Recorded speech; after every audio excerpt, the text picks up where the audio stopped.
جب اللہ پاک کسی سے راضی ہوتا ہے تو 8 نشانیاں ظاہر ہوتی ہیں۔ اللہ کی اپنے بندے سے محبت کی نشانیاں۔ اگر کسی میں ایک نشانی بھی ظاہر ہو جائے تو سمجھ لینا کہ اللہ اس سے محبت کرتا ہے۔ ساتھ ہی آپ کو یہ میں بتاؤں کہ حضرت علی رضی اللہ تعالیٰ عنہ نے فرمایا کہ عورت کو گالی دینا کیسا ہے اور اس کے ساتھ مار پیٹ کرنا کیسا ہے۔ سب سے پہلی نشانی، اللہ پاک جس کو دین کی سمجھ عطا فرماتا ہے نا، دین سے جوڑ دیتا ہے تو اسے اپنا محبوب بنا لیتا ہے۔ حضرت عبداللہ ابن مسعود رضی اللہ تعالیٰ عنہ سے مروی ہے کہ رسول اللہ صلی اللہ علیہ وآلہ وسلم نے فرمایا کہ اللہ پاک تمہارے درمیان اخلاق بھی تقسیم کرتے ہیں جس طرح رزق تقسیم کرتے ہیں۔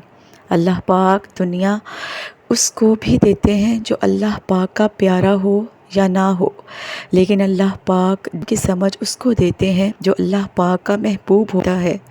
عبادت کی محبت، قرآن کی محبت، اللہ پاک کی محبت، اللہ ذکر سے محبت، صلی اللہ علیہ وآلہ وسلم پر سلام بھیجنے کا شوق اور تڑپ، یہ وہ چیزیں ہیں جو اس بات کی نشانی ہے کہ اللہ نے اسے بہت پیارا بنا لیا ہے۔ دوسری نشانی، رسول اللہ صلی اللہ علیہ وآلہ وسلم نے فرمایا اللہ جسے اپنا بنائے ہیں تو پھر اسے پر تھوڑی سی آزمائش بھی ڈال لے، یعنی اللہ پاک دیکھنا یہ چاہتے ہیں کہ یہ بندہ میرے فیصلے پر راضی ہوتا بھی ہے یا نہیں۔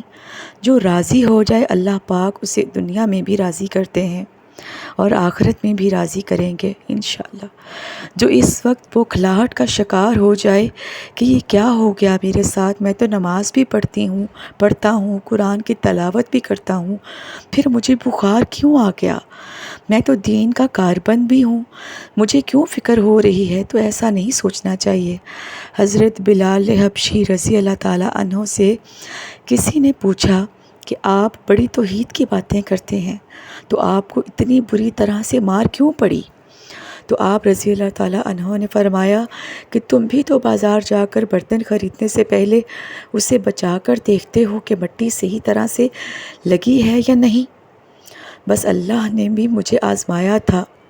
اس کے بعد یہی وہ غلام تھا جس کا رنگ بھی کالا تھا اور اس کے موٹے موٹے ہونٹ بھی تھے، جس کے بارے میں اللہ کے پیارے نبی حضرت محمد صلی اللہ علیہ وآلہ وسلم فرماتے ہیں کہ جب میں جنت میں جا رہا تھا، جب مجھے معراج کرائی گئی تو آگے آگے کسی کے چلنے کی آہٹ سنائی دی۔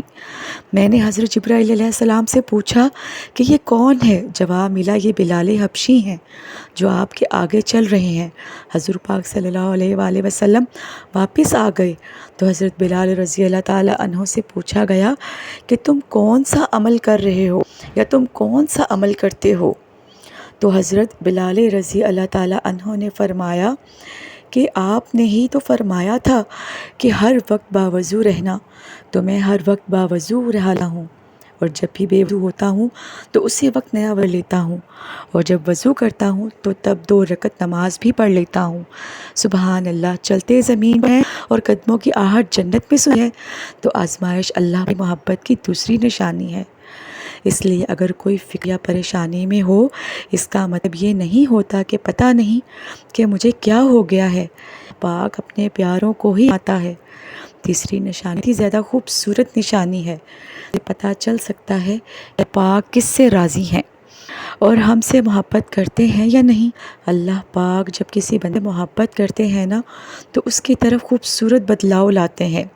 حدیث میں آتا ہے کہ اللہ سے محبت کرتے ہیں تو اللہ پاک حضرت جبرائیل علیہ السلام کو فرماتے ہیں کہ اس کے بعد مانوں میں زلزلہ آ جاتا ہے، سب فرے بے ہوش ہو جاتے ہیں، اور پھر جب اللہ کے حکم سے جب ہوش میں آتے ہیں تو سب سے پہلے حضرت جبرائیل علیہ السلام کو اجازت ہوتی ہے، تو حضرت جبرائیل علیہ السلام سوال کرتے ہیں کہ ہمارے رب نے کیا فرمایا ہے، اور اس کے بعد خود ہی کہتے ہیں کہ اللہ تعالیٰ نے جو بھی فرمایا ہے وہ حق فرمایا ہے۔ پھر اللہ فرماتے ہیں جبرائیل میں نے آج اس بندے کو اپنا محبوب بنا لیا، تم بھی اسے اپنا محبوب بنا لو۔ حضرت جبرائیل علیہ السلام اس بندے سے محبت کرنے لگتے ہیں۔ پھر حضرت جبرائیل علیہ السلام کو حکم ہوتا ہے کہ آسمان کے تمام فرشتوں کو خبر دے دو، یہ اللہ کا پیارا بن گیا ہے۔ حضرت جبرائیل علیہ السلام آسمان کے تمام فرشتے، نورانی مخلوقات بھی اس سے محبت کرتے ہیں۔ آسمان کے کھربوں فرشتے اس سے محبت کرنے لگتے ہیں۔ پھر ایک فرشتہ آسمان سے دنیا میں آتا ہے اور اعلان کرتا ہے کہ اے لوگو، فلاں شخص اللہ کا محبوب ہے۔ حضرت جبرائیل علیہ السلام اور تمام آسمانوں کی نور کی مخلوقات اس سے محبت کرتی ہے، تو تم بھی اس سے محبت کرو۔ اور پھر دنیا والوں کے دلوں میں اللہ پاک اس بندے کی محبت ڈالتا ہے۔ تو اس لیے دنیا میں 2 کام ضرور کرو جس کو کرنے سے اللہ ہم سے راضی ہو جائے، ہمیں اپنا محبوب بنا لے، انشاءاللہ دنیا اور آخرت میں کامیاب ہو جاؤ گے۔ حضرت عبداللہ ابن عباس رضی اللہ تعالیٰ عنہ فرماتے ہیں، جب نیکیاں قبول ہو جاتی ہیں نا تو انسان کے جسم میں یہ 5 نشانیاں ظاہر ہوتی ہیں۔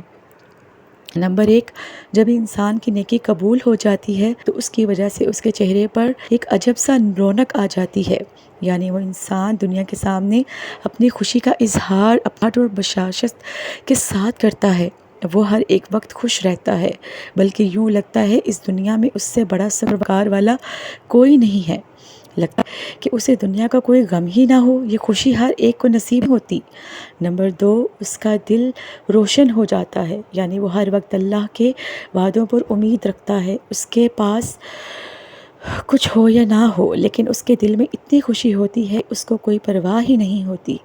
کہ اس کو یہ یاد رکھنا کہ امیر انسان مال سے نہیں بنتا، بلکہ امیر ہمیشہ دل سے بنتا ہے۔ حضرت علی رضی اللہ تعالیٰ عنہ فرماتے ہیں، دولت مٹی کی طرح مٹی کو پیر کے نیچے چاہیے، اگر سر پہ چڑھاؤ گے تو وہ قبر بن جائے گی، اور قبر زندہ لوگوں کی نہیں ہوتی۔ نمبر 3، جب کسی کی نیکیاں قبول ہو جاتی ہیں نا تو اس کے جسم میں نیکی کی طاقت آ جاتی ہے، اور شیطان اسے گمراہ نہیں کر سکتا۔ شیطان سے بچنے کی قوت اللہ اس کے جسم میں پیدا کر دیتا ہے۔ نمبر 4، وہ اپنے مال و دولت میں فراوانی پیدا کرتا ہے، یعنی اللہ اس میں پیدا کرتا ہے، یعنی اللہ اس کے رزق میں برکت پیدا کر دیتا ہے۔ وہ چاہے لوگوں پر کتنا بھی خرچ کرے، اس کا دولت میں کمی نہیں آئے گی۔ حضرت علی رضی اللہ تعالیٰ عنہ نے فرمایا کہ نصیب کا رزق انسان کو ایسے تلاش کرتا ہے جیسے مرنے والوں کو اس کی موت یاد کرتی ہے۔ نمبر 5، لوگوں کے دلوں میں اللہ اس کی محبت پیدا کرتا ہے، یعنی جب اللہ اپنے بندے سے خوش ہوتا ہے نا تو اس وقت اس کی محبت لوگوں کے دلوں میں پیدا کر دیتا ہے۔ آپ کو یہ بھی بتاتی چلوں عورت کی ذمہ داری کیا ہے۔ حضرت علی رضی اللہ تعالیٰ عنہ نے فرمایا، عورت کی سب سے بڑی ذمہ داری کیا ہے؟ حضرت علی رضی اللہ تعالیٰ کی خدمت میں ایک شخص آیا اور دست ادب کو چھوڑ کر عرض کرنے لگا، یا علی، میری بیوی میرے گھر کا کام صحیح نہیں کرتی، نہ میرے کپڑے کی دیکھ بھال کرتی ہے، نہ گھر کی صفائی ٹھیک سے کرتی ہے، تو کیا میرا ڈانٹنا، غصہ کرنا صحیح نہیں ہے کیا؟ بس یہ کہنا تھا تو حضرت علی رضی اللہ تعالیٰ عنہ نے فرمایا، اے شخص، کس نے کہا کہ تمہاری بیوی پر تمہارے گھر کا کام واجب ہے؟ یاد رکھنا، اسلام نے عورت کو عزت دی ہے، جتنا بلند کیا ہے اور جتنا مرتبہ اونچا ہے اتنا کسی مذہب نے نہیں کیا۔ میں نے اللہ کے رسول صلی اللہ علیہ وآلہ وسلم سے سنا کہ عورت کی سب سے بڑی ذمہ داری کیا ہے، کہ وہ اولاد کی اچھی پرورش کرے اور وہ اپنی اولاد کا خیال رکھے، لیکن اپنی اولاد کی پرورش کرنے کی اجرت شوہر سے مانگنا چاہے تو وہ بھی مانگ سکتی ہے۔ اور تم گھر کے کام کی بات کر رہے ہو، خوشی سے گھر کا کام عورت کرتی ہے، گھر کو سنبھالتی ہے، تو یہ اس کی عظمت ہے، یہ اس کا بڑا پن ہے کہ وہ گھر کو سنبھالتی ہے، تو اس کا شکر ادا کیا کرو، اس کا احترام کیا کرو۔ میں نے اللہ کے رسول صلی اللہ علیہ وآلہ وسلم سے سنا کہ جس وقت عورت اپنے گھر کا کام کرتی ہے اس وقت اللہ اپنے فرشتوں کو زمین پر بھیجتے ہیں اور کہتے ہیں کہ جب تک یہ عورت گھر کا کام کرتے رہے اس کے لیے عبادت لکھتے رہو، اور وہ وقت جو عورت گھر کے کام میں لگاتی ہے وہ اس کی عبادت میں شامل ہو جاتا ہے۔ یہ عورت کی عظمت ہے کہ وہ تمہارے گھر کو جنت بناتی ہے، تمہارے بچوں کو عظیم انسان بناتی ہے۔ لیکن اگر کوئی عورت پر ظلم کرے، گھر کے کام کی وجہ سے اسے ٹوکتا رہے، اس پہ ظلم کرتا رہے، تو روز محشر میں اللہ اس انسان کو گدھے کی شکل میں اٹھائے گا، استغفر اللہ، اور دوزخ کا ایک دروازہ ان لوگوں کے لیے کھولا جائے گا، اور یہ کہا جائے گا کہ یہ وہ انسان ہیں جنہوں نے اپنی عورتوں پر ظلم کیا، ان کو حقیر سمجھا اور ان کو غلام سمجھا۔ ایک اور آپ کو بات بتاتی چلوں، حضرت علی رضی اللہ تعالیٰ عنہ نے فرمایا، گھر میں عورت کا رونا کیسا ہے؟ عورت پر ظلم کرنے کی کیا سزا ہے؟ حضرت علی رضی اللہ تعالیٰ عنہ نے راستے سے گزر رہے تھے، دیکھا کہ ایک شخص اپنی بیوی پر ظلم کر رہا ہے۔ حضرت علی رضی اللہ تعالیٰ عنہ نے ان کے قریب گئے اور فرمانے لگے، اے شخص، اللہ سے ڈرو، تمہاری مفلسی، پریشانی اور رزق میں تنگی کا سبب یہ ہے کہ یہ تمہاری بیوی تمہارے ہی ظلم کی وجہ سے تمہارے ہی گھر میں روتی ہے۔ میں نے رسول اللہ صلی اللہ علیہ وآلہ وسلم سے سنا کہ جس گھر میں عورتیں روتی ہیں نا، اس گھر میں رزق کے فرشتے نہیں آتے، اور یوں اس گھر میں رہنے والے مردوں کے رزق کی راہیں تنگ ہونے لگتی ہیں، اور یوں وہ پریشانی ہونے کی لگتی ہیں اور مفلسی میں گرفتار ہو جاتے ہیں۔ یاد رکھنا، اللہ نے اولاد مرد کی تقدیر میں اور دولت عورت کی تقدیر میں لکھی ہوئی ہے۔ اگر تم یہ چاہتے ہو کہ تمہاری رزق میں فراوانی ہو اور عزت، شہرت، دولت دن بدن بڑھتی جائے، تو اپنے گھر میں اپنی عورتوں کا خیال رکھو، انہیں خوش رکھو۔